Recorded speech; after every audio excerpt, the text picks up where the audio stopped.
Hello everybody, welcome to this video where I'm going to be ranking the Ultra Greatswords in Dark Souls 2. Now before we get started, I would just like to say that you should probably look at this list as more of a suggestion for the Ultra Greatswords because this weapon class has a lot of competition, and I know that depending on your build and your preferences and your stats, some of these weapons may be better than others when it comes to you personally. And also this list is going to be a ranking of the weapons as far as PvE, how they do in the single player campaign of the game, because when it comes to PvP, there are slightly different factors that you need to take into account since you're playing against players and not predictable mobs where you always know their resistances and weaknesses. Alright, so let's get right into it. Alright, so we're starting off with the Old Knight Ultra Greatsword. This weapon's stats are way too inflated when you compare it to other weapons of its same weight, for example. One pretty cool thing, I guess, that it has is that it has 60 poise. That is usually what great clubs have. It has 20 weight, which is way too much for it not doing that much damage. And it doesn't have a lot of reach. The moveset is actually pretty decent. It does have the 130 counter damage, which you get across most of the Ultra Greatswords. But yeah, overall they're just weapons that have similar statistics, but they have more going for them. Alright, so the Drake Keeper's Ultra Greatsword. This one is acquired in the Dragon Eyrie. There is only one enemy in the game that drops it, so you know it may take you a while to farm. This one is also 20 units of weight, also 130 counter damage, significantly more durability, and you know it does more damage than the previous one. I believe they share the same moveset as well. So aside from the poise break, this one beats it in every category. It's just it makes it a better weapon overall. That's why the Old Knight Greatsword just it just has to be last on the list pretty much. But yeah, that's all for this one. Let's move on to number 12. Alright, so the Black Knight Ultra Greatsword. This weapon weighs 2 units less than the other one. One trend with the Black Knight weapons is that they tend to have very high damage, but when you actually hit the enemy, you're actually doing a little bit less because it has to go through 2 different barriers of resistance. This weapon also has a very favorable moveset. Same thing as the other ones. It has about the same reach as the Drake Keeper's Ultra Greatsword. You get it in Brightstone Cove Soldora. You have to kill the spider boss in order to find it though. The thing about innate elemental weapons is that if you're fighting an enemy that is extremely weak to fire, in this case, it's gonna be really good, right? You buff it with flame weapon, you can do some serious damage. If not, then it's not gonna be that great. But I think the damage of this weapon is pretty good, given the fact that it's 18 units. Alright, so coming in at number 11, I've put the Fume Knight Ultra Greatsword. So this is one of the reasons that I said that this list can vary a little bit from player to player and playstyle to playstyle. The reason I've put it so low though is because this weapon doesn't have that much versatility to it, given that you cannot buff it. Now you can infuse the weapon, but the whole point of infusing a weapon is so that you can buff it with the same element with a staff and enhance the damage that way. The stats to wield the Fume Knight Ultra Greatsword are extremely high, which tends to be a trend across the boss weapons of the DLC. It does require 30 dexterity to wield, but you don't really get a lot for your investment because you only have a descaling in dexterity. So getting to 30 dex just is pretty much wasted when it comes to its scaling. It does have one of the highest reach. I think it's actually the longest of the Ultra Greatswords. One thing I do enjoy about this weapon though is that you can use it kind of like a shield. It blocks 80 points of physical damage, which is tied with the King's Ultra Greatsword, and it has an attack where you can attack and block pretty much at the same time. It's pretty neat to use and throw people off. The thing about this weapon is that it doesn't have 130 counter damage, and that's kind of what keeps it from being a little bit higher on the list. There will be weapons that are significantly lighter than this. Keep in mind that it weighs 28 units. It's the shared heaviest with the King's Ultra Greatsword, and the moveset can be paired with the Leo Ring, but it only has 110 counter damage. So the Leo Ring doesn't do that much for it, because the initial counter damage is not that high. On top of that, not being able to buff it and infuse it with the same element, it just loses too much when it comes to the damage department for being such a heavy weapon. But overall, it is a decent weapon and a great boss. Let's move on to number 10. Okay, so the Smelter Demon Sword, the fire one in particular. This one is gotten by killing the Smelter Demon and taking his soul to Strayed. Let's see, weighs 22 units, has the common 130 counter damage, 50 poise. It doesn't have that much reach, but it has a special attack that when you two-handed and you do the strong attack, the weapon gets engulfed in flame and you do an absurd amount of damage with it. Now there is a cool little thing that you can do with the other Smelter Demon Ultra Greatsword, the blue one, where you power stance this and the other one, and you can do some serious damage. It does take a lot of strength to power stance these two weapons because they both require 40 strength and 10 dexterity. Have a C scaling in strength and a D in dexterity. Now the reason that I put the fire sword before the magic sword is because generally speaking, fire is the weakest of the elements. The reason for that is that armor tends to have resistance to fire for the most part. Alright, so the aged smelter sword. This one is pretty much a copy of the fire version. Now I think there's a little bit of a thing that you can do with this weapon where, for example, the blue smelter demon, players tend to find him a little bit more difficult than the red one. So I think what you can do is that if you take the Smelter Demon Soul, either of the Smelter Demon Souls to Strayed, you get the red one, and if you take it to Ornifex, you get the blue one. So you could technically defeat the normal Smelter Demon twice and get both of the weapons. If you fought the blue Smelter Demon, you would know that the area leading up to him is extremely difficult, and the Smelter Demon himself is very difficult to defeat. But that's all about this weapon. Let's move on to the next one. At number 8, I put the Drake Wing Ultra Greatsword. This is gotten by defeating the Guardian Dragon right before the Dragoneering. You can actually get 2 souls from him, but this is the better weapon, I think. It has a special attack similar to the other ones. If you manage to hit with the blade of the weapon as well as that wave of air that comes out of the weapon, you can do a lot of damage with it. The moveset is the same as the Zweihander, one of the better ones, but it doesn't have as much range as the Zweihander. Now, a little interesting thing about this weapon is that it primarily scares off of dexterity, which I believe is the only Ultra Greatsword that does that. But yeah, I mean, I tend to overlook this weapon a lot, simply because, it is very similar in moveset to the Zweihander, and I personally prefer the Zweihander, but it does do a lot of damage.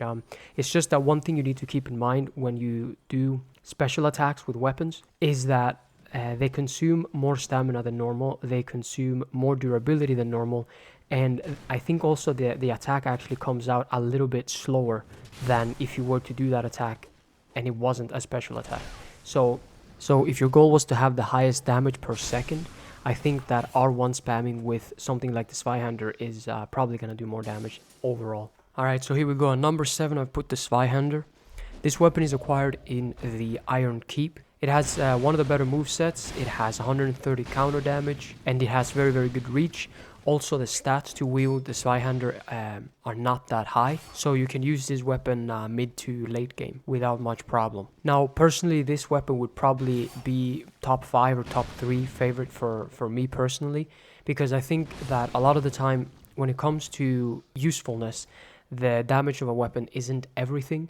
Things like reach and things like moveset can also play a big factor in how good the weapon is, just overall how effective it is, because when you're fighting a lot of mobs in this game, it is very good to have a weapon that can hit all of them. But yeah, one thing Dark Souls 2 does sometimes is that it will have 2 weapons that are very similar in moveset, in weight and things like that, but one will be more of a strength weapon and one will be more of a dex weapon. Technically the Zweihander is a quality, which is sort of in the middle of the two, but the Drake Wing, the one we previously looked at, is a dexterity weapon, and this one is a little bit more on the strength side, which, it's pretty good when the game does that. Anyways, let's move on to the next one. Alright, so next up is the King's Ultra Greatsword. This weapon is kind of like an axe, really. Like, it plays very similar to an axe. This thing, along with the Fume Knight, has a very high blocking potential. It has the highest attack rating of the greatswords in the game, but it also has the shared highest weight along with Fume Knight again. Now, because this thing plays a little bit more like an axe, the backstab damage of it's gonna be superior than the other Ultra Greatswords, but I believe that the parry when the enemy falls on their backside, you're not going to do as much damage with this thing as you're going to do with, say, the number one weapon on this list. Overall, it's just, you know, a ton of damage on this thing.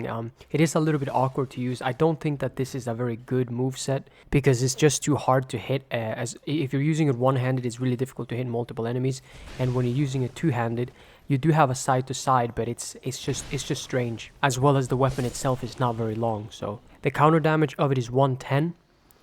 Which, I mean, is to be expected. Usually when weapons start getting into the extremely high attack ratings, they don't tend to have high counter damage, because that would obviously make the weapon completely overpowered. Anyways, that is it. Let's go to the next one. So next up is the Lost Sinners Ultra Greatsword.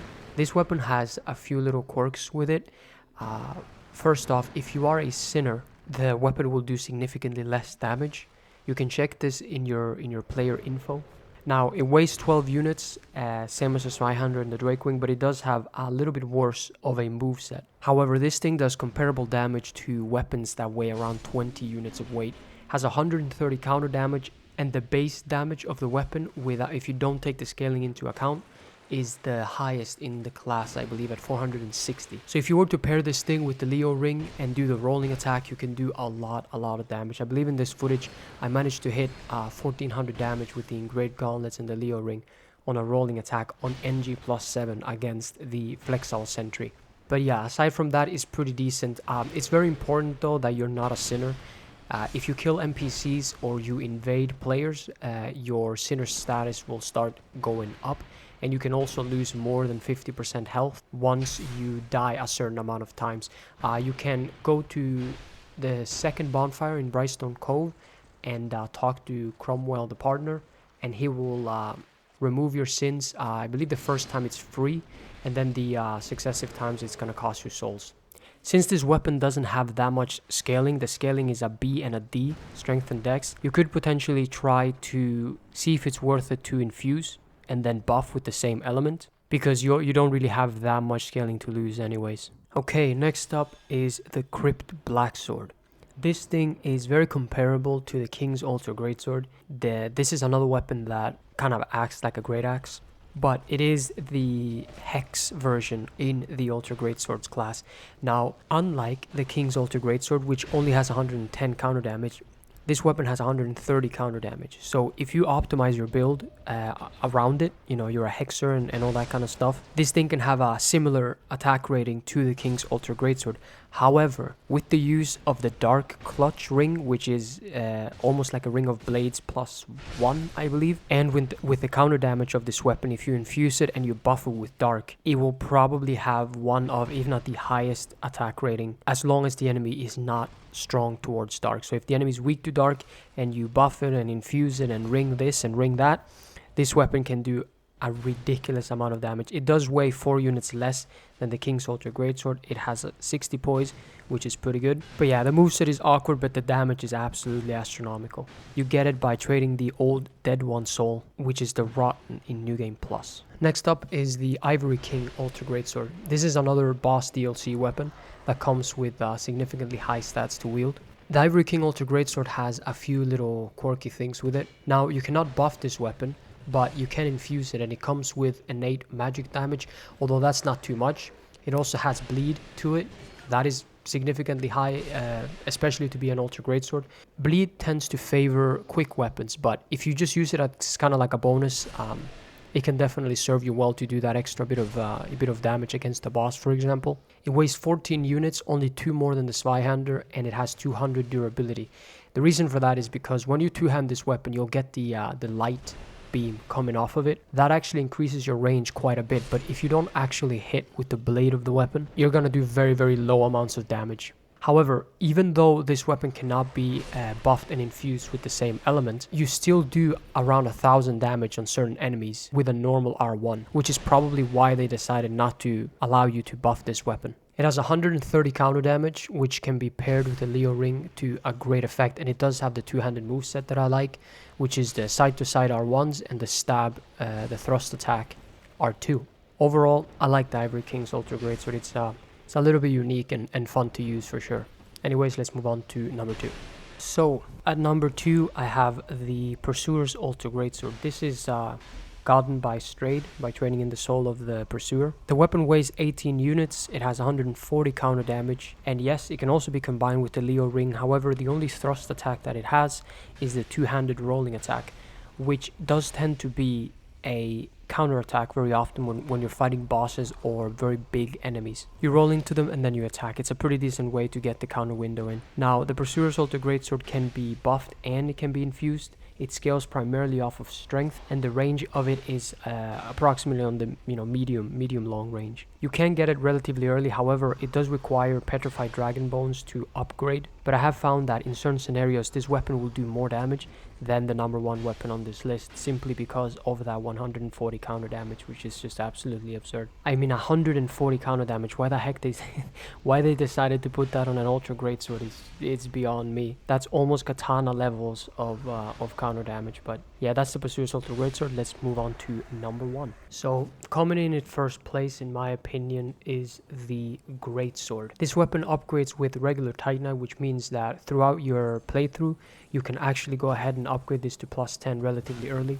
It scales primarily off of strength, gets an S scaling in strength, has 130 counter damage, 50 poise, weighs 22 units. It is the second longest, I believe, if you don't take into account the Ivory King. So the Fume Knight is the longest, the Ivory King would be the second longest probably, and then this one is the third. But like I mentioned before, if you hit with the light of the Ivory King, the damage is only like less than 200, so it's not really relevant. Now, why did I decide to put this weapon at number 1? If you are to one-hand this weapon, it has one of the best movesets in the game. So if you like to use a shield, for example, and one hand, or you parry or something, the one-handed R1 of this weapon is extremely good. It's very good for crowd control. It has more damage than the Pursuer, so even though it does do less counter damage, whenever the hit is not a counter attack, or if you go for backstabs or riposte, the Greatsword will do more damage than the Pursuer. Also, it upgrades with normal Titanite. You kind of have to use this weapon to recognize how well-rounded it is, because I mentioned this before, but the Ultra Greatsword class have a lot of good weapons in it. There's a lot of competition here, but usually you have weapons such as the Ivory King or the Fume Knight or the Crypt Blacksword that are very kind of extreme, right? They will have a lot of weight and a lot of damage, but then they will swing a little slower or a little awkward, or the moveset isn't quite right, or they don't have 130 counter damage, or you can't buff them, right? A lot of the weapons have these kinds of things which limits them in terms of the versatility for all players. But this thing upgrades with regular Titanite, which is the most common form of Titanite. It has good counter damage. It doesn't have the most ridiculous weight. It has one of the better reach. It has one of the most base damages of any Greatsword in the game, and you can buff it and infuse it to increase that even more. For example, this weapon does the most parry damage of any Greatsword in the game. Even though the Crypt Blacksword and the King's Ultra Greatsword have a higher AR than this thing, because they attack like an axe, if the enemy falls on their butt and you do the sweeping animation across the floor, this thing is going to do more damage than the overhead attack that the King Ultra Greatsword would do. So it's just overall across the board, it kind of gets like an 8 out of 10 on everything, right? While other weapons fluctuate a lot more in terms of their pros and cons. But yeah, pretty much that is it with the video. Overall, the Ultra Greatsword category is very popular for a reason. Like I have mentioned before, there's a lot of competition in the class. There are some weapons that are not that great, and then there are some weapons that are extremely good. These weapons will carry you throughout the entire game, and a lot of them are very good in the DLC, especially the physical weapons, because you don't really want to use elemental damage in the DLC. And since they are so good for backstabs and riposte and things like that, you don't really lose out when you have one of these in your inventory. The ranking is not to be taking, too serious. It's not like set in stone or anything, because I know that it depends a little bit on your build and your playstyle and the enemies that you're fighting when it comes to what weapon is gonna be the best for you. So yeah, thank you for watching. If you made it this far in the video, hopefully you enjoyed it, and I'll see you next time. Goodbye.